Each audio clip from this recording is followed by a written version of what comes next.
ٹھیک ہے.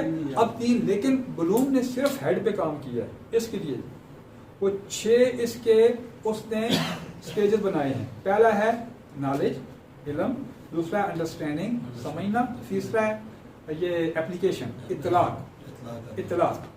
اگر اسی کو ہم دیکھیں نا اسی کو تو چل یہ ہے اس مارکر کی قیمت ہے 40 روپے، اس پینسل کی قیمت ہے 20 روپے. کون سی شے مہنگی ہے؟ مارکر مہنگا ہے. 50 کر دیتے ہیں، میرا حال میں 50 ہو گیا، 50 روپے. ہاں 50 کا. اس کی ہے 20.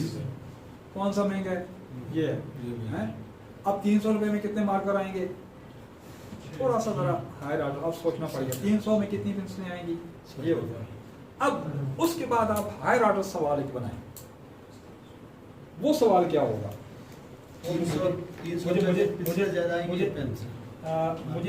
مجھے وہ سوال پھر بنانا پڑے گا نا. قیمت اصل میں چینج ہو گئی ہے.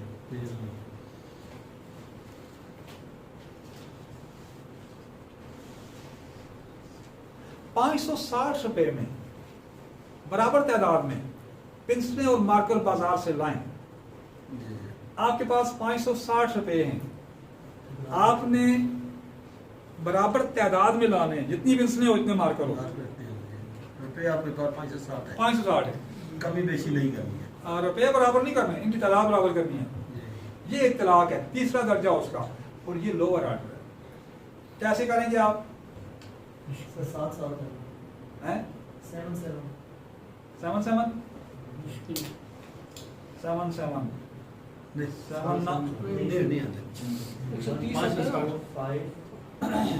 اچھا اب وہ مسئلہ ہے چیزیں کیا ہیں، ٹھیک ہے نا. اب اس کو آپ کا وہ ٹیسٹ کرنا مقصود نہیں ہے. اس کو بھی کرتے کس طرح؟ میتھمیٹکس کیا کہتا ہے؟ میتھمیٹکس یہ کہتا ہے کہ یہ 50 ہیں، یہ 20 ہیں، جمع کر دو 70. آپ کے پاس 560 روپے سارے ہیں، یہ 70 کو اس پہ تقسیم کرو، 7 × 56 8. ٹھیک ہے. لیکن اس میں ہے کیا؟ وہ یہ دست لگانا ہے، ہاتھ لگانا ہے، پھر کلیئر ہوگا. ورنہ تکا اور گیس دونوں چیزیں نا. ایکشن بچے کو نا چیزیں وہ پڑھ کے دکھانی ہے، جو دوسرے دن آ کے وہ پڑھ کے آپ کو نہ دکھا سکے. وہ جب ضمائر آپ سے پوچھے نا، کہیں وہ پوچھے پھنسے اس میں، کس میں ہاضا حاضی ذالک تلک، اس میں اگر پھنسے تو اس میں سے کلیئر کرنا ضروری ہے. یہ استاد کی ذمہ داری ہے. پہلے دن وہ پھنس گیا، آگے جا کے پھر مسئلہ ہوگا، آگے جا کے پرابلم ہوگا. نہیں مثلا آپ نے بچے کو نالج دے دیا. These are the 6 stages of learning relating to Bloom taxonomy. یہی بات آپ کہنا چاہ رہے ہیں. بالکل. نالج آپ نے دے دیا. اب چلا گیا بچے کے پاس نالج. فرسٹ اسٹیپ آپ نے اس کو معلومات دے دی، وہ آگاہ ہو گیا بھائی یہی کچھ ہے، یہی حقیقت ہے جو میرے استاد بتا رہے ہیں. اب یہ 6 سٹیجز ہمیں سمجھا دیجئے کہ سیکنڈ سٹیپ کون سا ہے، اس کی کیا ضرورت ہے. نالج تو آ گیا جس کی ضرورت تھی. اب اس نالج کو پکا کرنے کے لیے کون سا دوسرا سٹیج ہے، اور اس سٹیج پر کیا کرنا ہے، ٹیچر نے کیا کرنا ہے اور بچے نے کیا کرنا ہے تاکہ نالج فروٹفل ہو. زبردست بات کی ہے. وہ ابتدا میں جب یہ بات ہوئی تھی نا، استاد کیا ہے؟ استاد کیا ہے؟ استاد ایک پرسن، ایک شخص ہے جو راستہ جانتا ہے، نالج دے دیا، اب راستہ دکھاتا بھی ہے. کاپی پہ لکھنا ہے، اس نے لکھ بھی دیا، لا کے کاپی اس نے دکھا بھی دی. اب اگلی بات کیا ہے؟ اس پہ خود عمل بھی کرتا ہے. عمل کرنے کے لیے کیا ہے؟ اس کو اپنے ساتھ لانا ہے کہ مجھے یہ چیز آتی ہے، میرے بچے کو یہ چیز آئے، تو پھر اس کی اگر غلطی ہے تو وہاں غلطیوں کی اصلاح کرنی ہے، وہ اصلاح کرنی وہ ضروری ہے. اور جو سوال آیا صاحب کا کہ یہ بلوم ٹیکسانومی پہ ہم نے وہ کام کر دیا، اگلے دن کیا کریں؟ اب اگلے دن اگر تو کلاس کی میجارٹی کو وہ چیز نہیں آئی ہے پھر تو رپیٹ کرے گا. اور اگر وہ آدھے بچوں کو نہیں آئی ہے اور درمیان میں گروپ ورک کا کوئی لفظ استعمال ہوا تھا، پھر وہ گروپ میں ڈال کے وہ سلو لرنر اور فاسٹ لرنر ان کو ملا کے وہ اس طرح کرے گا. اسٹریٹجیز ڈفرینٹ ہیں، حکمت عملیہ بہت ساری ہیں. ٹھیک ہے اس کے لیے. اور پھر جا کے پھر بات کہاں تک آئے گی کہ وہ پھر اس پہ عمل کر کے ہاتھ سے لکھوا کے